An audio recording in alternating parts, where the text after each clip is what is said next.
Alright, I want to show you, those are my bag of cans down there. I want to show you an interesting fact, or an interesting occurrence of nature. Um, right, we've already been through, I've shown you a bunch of these videos of these wild things down here. Right there that's an old rotten stump. And that's a breeding ground and a nest for the biggest female. A couple of big females at least, well maybe just one big female. But they're at night. There are a lot of big ones up here. They come from down in there, and they come up here and they slink across here, and they go over there around her nest. Which when I first got down here, I was stomping all around down in here, cleaning, raking. You can see I raked all that stuff. You can see way over there the big piles of leaves up around the bases of those trees. And all this was garbage. There was old clotheslines, bags, empty shopping baskets, all types of things down here. And I've carried, I don't know, at least a dozen bags of garbage, maybe more. And I've trimmed limbs and everything else. But this brush pile here, this was where my tent was at.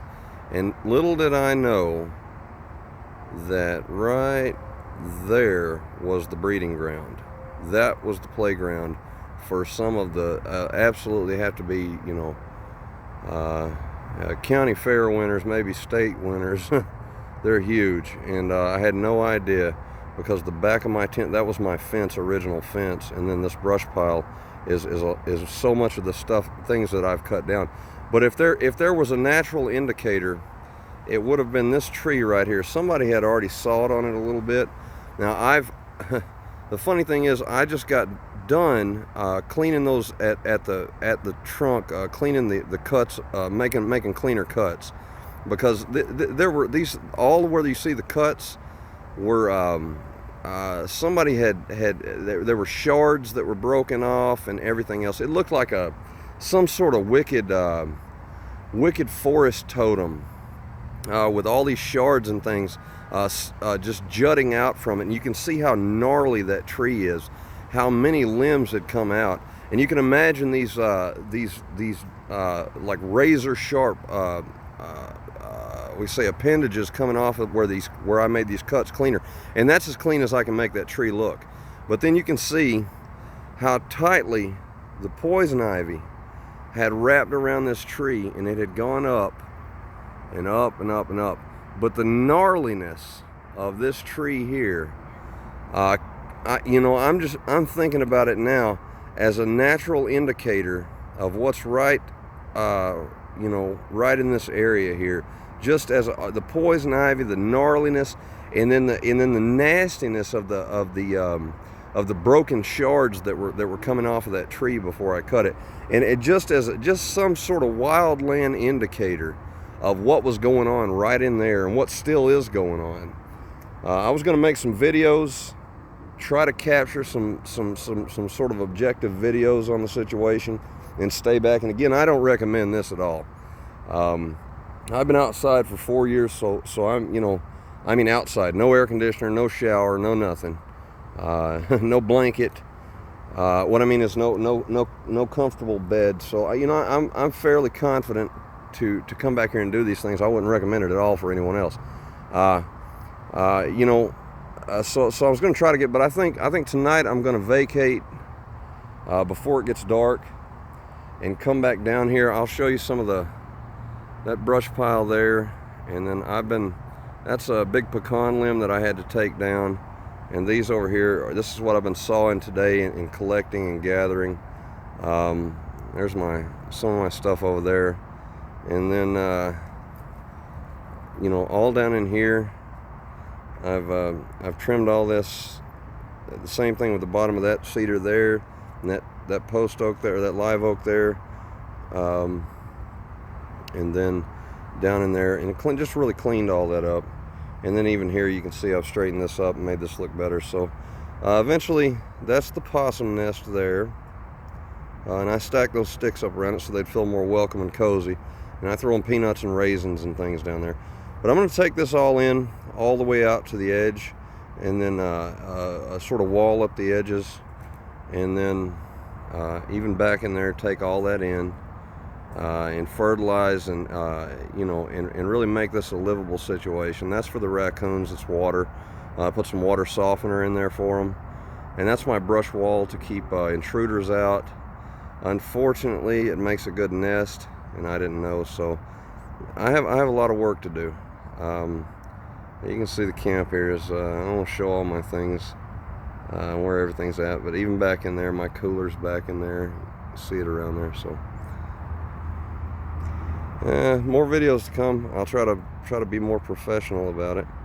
Yeah, but this was needles, pipes. I don't know how many pipes and needles I found back here. Broken glass, stuffed animals, clothesline strings, piles and piles of old clothes, beer cans, beer bottles. It was entirely it was just a junkyard. It was just a treacherous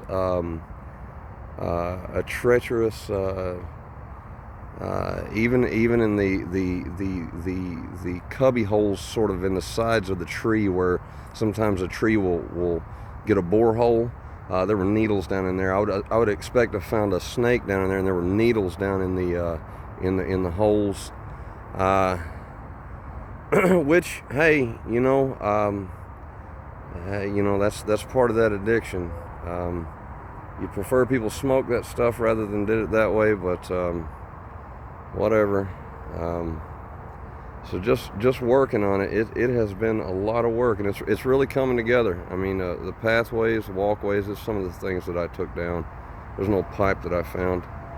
So anyway, that's what's going on. Eventually I'll take all that down, all that underbrush, and trim all these trees like this, and then I'll fertilize around the base. I'll show you some of what I've already started to do. That's some of the stuff I took in, but you can see around the base of that one there, and that's eventually is the ideal thing. Over here I have cedar trees. I have a pecan tree. Of course, I'll show you, but that's a cottonwood, and those are undesirable trees. They're not really worth anything. I use a lot of so I've had to sort of make a shade where the sun is in an awkward position. But that pecan right there, I've been working on it. I patched it. I sealed the limb that I cut off because it was hanging all the way over. It was going to break. It was probably a couple of thousand pounds at least, maybe 3,000 pounds. And then I've been working on it, killing the poison ivy and trying to get it going again. I packed it full of mud and piling dirt around the base of it. That's the mother pecan for all these other pecans down here. And so what I'll do is I'll get them, you know, piles going around the base, and start to fertilize, and just really work on them, and work on some of these cedar trees and some of these live oak trees down here, because live oaks are really like this here. I'm pretty sure that's a live oak there. And just be working on it and really try to strengthen this place down here with good healthy hardwoods and pecans, and maybe eventually other things as well, and sort of let everything else die off or get cut down, and just really try to strengthen it and make it a healthy forest where possums and raccoons and little lizards and squirrels and eventually hawks and you know, who knows what else. And you know, the occasional snake is no problem. He comes roving through looking for bugs or something. He's no problem whatsoever. And not really, you know, if you don't bother him. And that's good, you know, you sort of like seeing that. It's sort of a novel experience when a big snake comes roving up in the camp. You know, if you've been outside for a while, you're used to that and ready for that. So I have all sort of bags of cans down there I need to crush. Just working. But anyway, taking it all in, all of that was garbage. That's an old Coca-Cola, not say Coca-Cola, but it's an old soda pop crate, I think, rocks and things. And there's still some garbage. There's an old printer or something down in there. But all of this was garbage, and leaves and sticks. And there was all underbrush. I couldn't even get down in there. So it's just been, I've been in there about 2.5 months working on this place. So I'll try to send some more professional looking videos. I'll get everything shot up and lined up and scripted, and it'll be to the point. Just for fun. It gives me something to do. Offers a sort of a different perspective on the world that's out there, the possibilities that are out there. So I hope that some people like these videos.